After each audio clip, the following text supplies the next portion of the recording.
2014 ముందు తెలంగాణ రాకముందు ఒక్కొక్క ఊర్లో 7 ఒక్కొక్క రోజు 11 మంది 6 5 ఇట్లా చచ్చిపోయినారు, ఆత్మహత్యలు చేసుకున్నారు.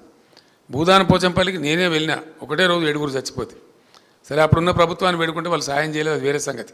కానీ దుబ్బాకలో, సిరిసిల్లలో, గద్వాలలో, మన నారాయణపేటలో చాలా చోట్ల ఎక్కడెక్కడైతే చేనేత కార్మికులు ఉన్నారో వందల సంఖ్యలో ఆత్మహత్యలు చేసుకున్నారు. చాలా వల్నరబుల్ లైఫ్ అయిపోయింది వాళ్ళది.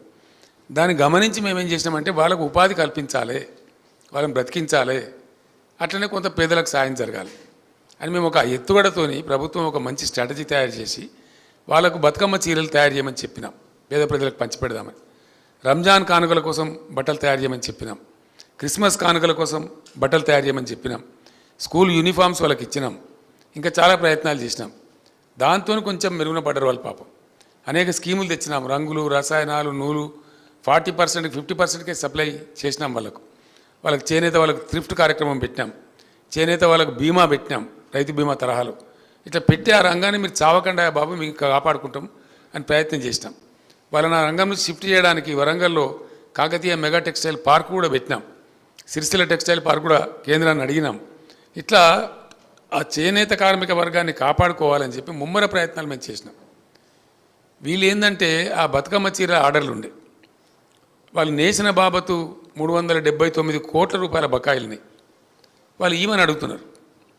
అరే మా బకాయిలను ఇవ్వండి బాబు, కొత్త వాటికి ఆర్డర్లు ఇవ్వలేదు, రంజాన్ తోఫా కూడా ఎగబెట్టినారు ఈసారి, రంజాన్ కూడా కానుకలు ఇవ్వలేదు, అది ఇవ్వలేదు, ప్లస్ వాళ్ళకి ఆర్డర్లు ఇవ్వలేదు.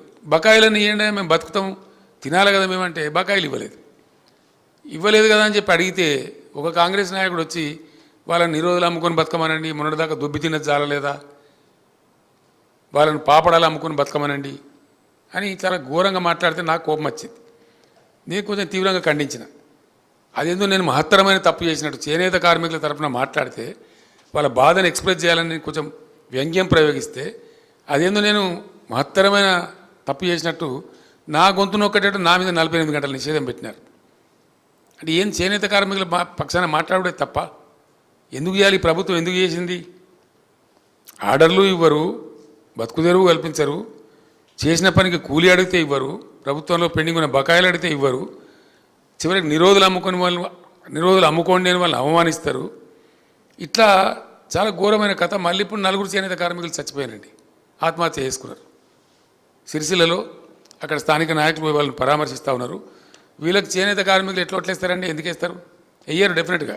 వాళ్ళ ప్రతాపం ఎంత చూపెడతారు. ఇప్పుడు వాళ్ళు ఇవ్వకపోగా వాళ్ళ యొక్క ఆత్మగౌరవాన్ని దెబ్బతీసినారు కాబట్టి డెఫినెట్గా ఆ గ్రామ వర్గాల నుంచి తప్పదు.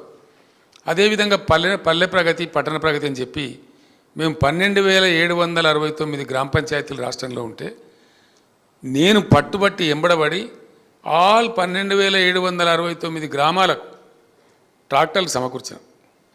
ఇండియాలో 1 అండ్ ఓన్లీ స్టేట్ తెలంగాణ. 12 అంటే అన్ని గ్రామ పంచాయతీలకు